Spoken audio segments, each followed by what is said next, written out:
Hello, I've got another multi-tool video here. This one's kind of different because I've got something special, at least I think it's special.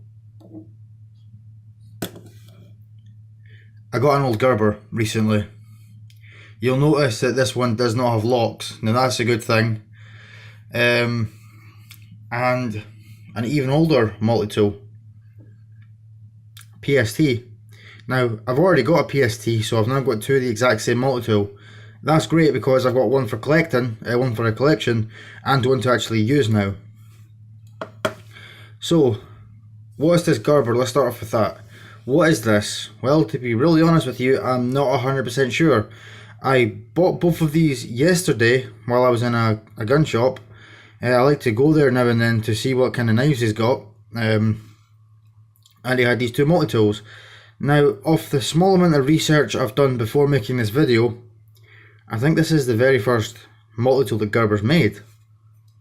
I might be wrong, but it looks that way. I think this is an early MP600. I'm pretty sure Gerber still makes models called the MP600. In fact, I just finished doing a video of that the other day, yesterday I think, of the modern MP600. In fact, it was the bladeless version. In fact, in that video I said that it's a good thing that that multi-tool is bladeless because it's got the locks, therefore it can be legally carried. Now that's part of the reason I'm so excited to have this one, and we'll put the Leatherman off to the side for the now, because the star of the show is this Gerber. Like I said, I think it's called the MP600, the multiplier. In fact, on that note, I think these are made around the early 1990s from what research I've done, so that's interesting. This multi-tool is probably older than me. I have to say I love that fact. I mean, I like old tools. I mean, and this thing feels quality built, just like all the other multi-tools that you can find today. Forgot what I was going to say there. Oh yeah, so it has no locks. I'm not really sure you can call that a slip joint, although I suppose you can call that a spring.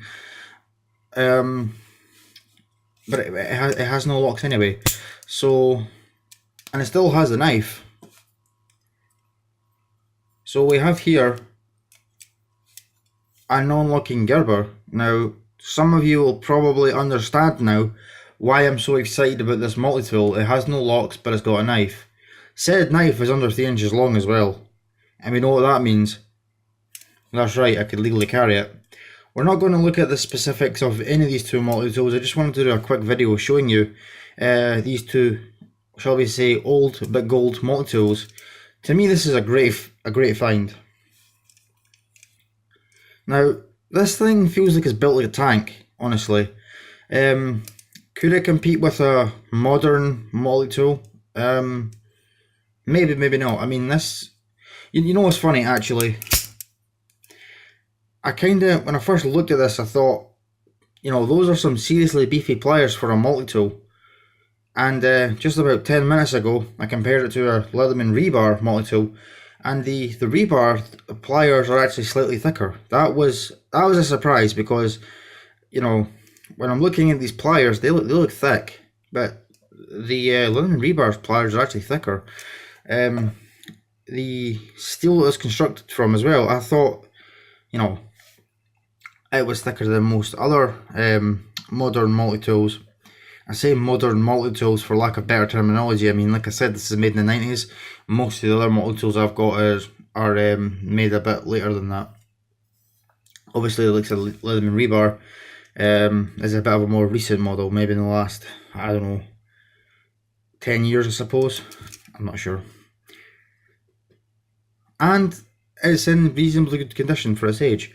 If we just sit here, have a look, there's not much rust on it, there's not much damage at all. Usually when you get a second-hand multi-tool, the pliers are all chewed up.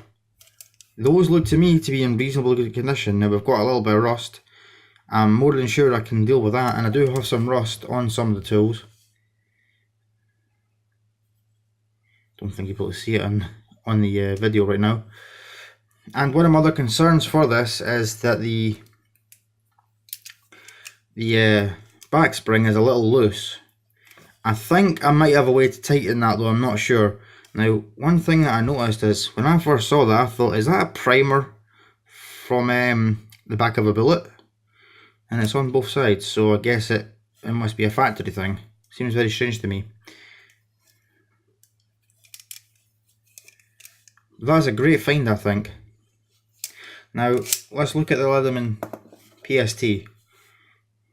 Now, this thing is potentially even older.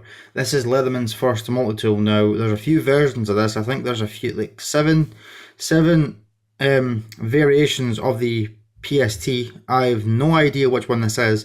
Apparently, they've got very slight differences. Like some of them don't have the piece here for a lanyard. Some of them they don't have the knurling on the screws. These are actually screws, not rivets. I'm not really sure what the differences is. And apparently, some of them are actually made in Japan, although most of them are made in the USA.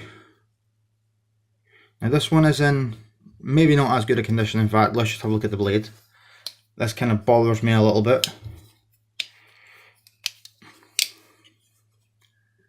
Whoever had this, they've got an idea of how to sharpen a knife, but well, I think that's self-explanatory. I mean, I'm sure you can see the problem with the grinder, so I'm not entirely sure if I want to try and fix that or if I just want to, you know, sharpen it and leave it as is. Like I said, this is going to be a user for me since I've got another one of the exact same thing. Now, one thing I really love about these really old Leathermans is, I mean, they're small, they're tight. I mean, there's very little gaps in this. I mean, you could see through there if you look hard enough. I mean, that's tight. I mean, this one has a little play in it. The other one I've got is absolutely tight. But these are so small. It's so compact compared to most other multi-tools. I mean, it's comfortable to hold. It's round. It just feels perfect in the hand. It's satisfying to hold. I'm not saying that other multi-tools and newer ones aren't, because they most certainly are, but there's just something extra satisfying about this one. Now, I've never actually used a PST before, but I think I may start carrying this one since I've got two. Now, I want to end on the price. How much did I pay for these two? Well, I got this one for 35, that's in British pounds sterling, and I paid 30 for the Leatherman. Is that a good price? Yes and no. The other Leatherman that I bought, I actually bought it 2 years ago from a college lecturer, and he sold it to me for £10, which is a good price, especially since it's in much better condition than this one, although excuse me, although the condition of this one isn't as good. Also, the other one I've got comes with a sheath, although it was torn. £35 for this, is that good? Well, that's the only time I've ever seen one of these in person. I probably could get it online if I really wanted to, with great difficulty. I mean, I don't know about anywhere else in the world, but in Scotland it's hard to get second-hand multi-tools, so I've kind of got to grab them when I see them. So for me to pay £35 for this and £30 for this, I'm happy with that. I think that was a good decision. So anyway, I may do a video of these tools individually in the future, and I'm playing around with the idea of doing a cleanup video on both of these, because like I said, there is some rust on them. They obviously do need sharpened, and if possible, I like to tighten up that Gerber. So be on the lookout for that. But obviously, other than that, I'll be doing my usual content, you know, talking about other knives and multi-tools, and if there's any other stupid laws being proposed, you could assume I'm probably going to talk about that. So thank you for watching. Any questions or comments, or better yet, if you've got any information on these multi-tools, especially this Gerber, what is the proper name for this Gerber? When was it made? When was it discontinued? What was the original price? That's what I want to know. So if you've got any questions or anything, let me know. Ask me even. Anything you want to ask about these, on you go. But as I said, I'm really curious as to know about these. All I know is this is made sometime in the 1990s, and this is probably 20 years old. So thanks a lot for watching, and I'll see you again soon.